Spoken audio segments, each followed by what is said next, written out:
கிறிஸ்துவுக்குள் மிகவும் பிரியமான தேவனுடைய பிள்ளைகளே, இந்த நாளிலும் வேதத்திலிருந்து ஒரு வசனத்தை நான் வாசிக்கிறேன்.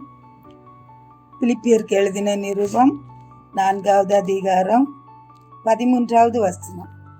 என்னை பலப்படுத்துகிற கிறிஸ்துவினாலே எல்லாவற்றையும் செய்ய எனக்கு பலன் உண்டு.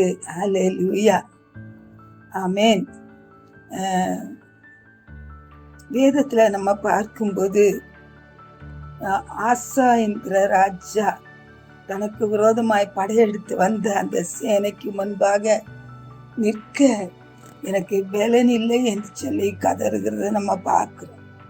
பலமுள்ளவனுக்காகிலும் பலனற்றவனுக்காகிலும் உதவி செய்வது நமக்கு லேசான காரியம் என்று சொல்லி தேவனே எனக்கு துணை செய்யும் என்று அவன் கேட்கிறான். அப்பொழுது கர்த்தர் அவனுக்கு துணை நின்று சத்துருக்களை எல்லாம் நொறுக்கி போடுகிறத நம்ம பார்க்கிறோம்.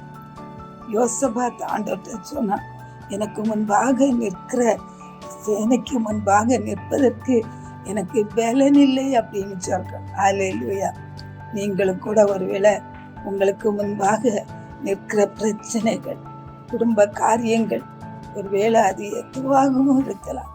எது உங்களுக்கு முன்பாக இன்னைக்கு உங்க பலத்துக்கு மிஞ்சினதா நின்று கொண்டிருக்கிறது? எந்த காரியத்தை குறித்து இந்த காரியத்தை என்னால் செய்ய முடியாது, இதிலே என்னால் ஜெயமெடுக்க முடியாது, எப்படி இதை கடந்து போவேன் என்று சொல்லி நீங்கள் ஒருவேளை யோசித்து கொண்டிருக்கலாம். எனக்கு பலன் இல்லையே என்று சொல்லலாம். ஆனால் பவுலப்போஸ்தலன் சொல்லும்போது, என்னை பலப்படுத்துகிற கிறிஸ்துவினாலே எல்லாவற்றையும் செய்ய எனக்கு பலனும். ஆமென். தேவனுக்காக செய்ய, அவருக்காக ஓட, அவருக்காக பாடுகளை சகிக்க அவருக்கு பலன் உண்டு என்று சொல்லுகிறார். என்னை பலப்படுத்துகிற கிறிஸ்துவினால் அவர் எல்லாவற்றையும் செய்யும்படியான பலனை நமக்கு தருகிறார். இன்றைக்கு உங்களுடைய பிரச்சனைக்கு முன்பாக நிற்க உங்களுக்கு பலன் இல்லையா? உங்க காரியங்களை செய்ய உங்களுக்கு பலன் இல்லையா? உங்க வாழ்க்கையில இந்த காரியத்துல நான் ஜெயமெடுக்க எனக்கு பலன் இல்லைன்னு சொல்றீங்களா? எனக்கு விரோதமா நிற்கிற இந்த எதிரிகள் மேல ஜெயமெடுக்க என்னால முடியலன்னு நீங்க சொல்றீங்களா? ஆண்டவர் சொல்றாரு, என்னை பலப்படுத்துகிற கிறிஸ்துவினால எல்லாவற்றையும் செய்ய எனக்கு பலன் உண்டு சொல்லி நீங்கள் சொல்லும்போது அவர் உங்களுக்கு பலனாக வந்து உங்களுடைய காரியங்களை அவர் மேல் போட்டு அவர் உங்களுக்காக செய்து முடிக்கிற தேவனாயிருக்கிறார்.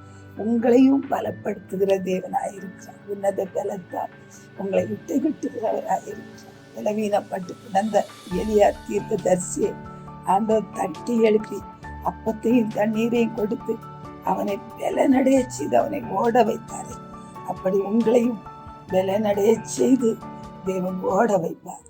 பரலோக தகப்பனே ஸ்தோத்திரம். நம்முடைய அன்பு பிள்ளைகளானவர் எந்த காரியத்துல பலன் இழந்தவர்கள தங்களுடைய சக்திக்கு மேலான இந்த காரியத்தை என்னால் செய்ய முடியாதுன்னு சொல்லி கலங்குகிறார்கள் ராஜா.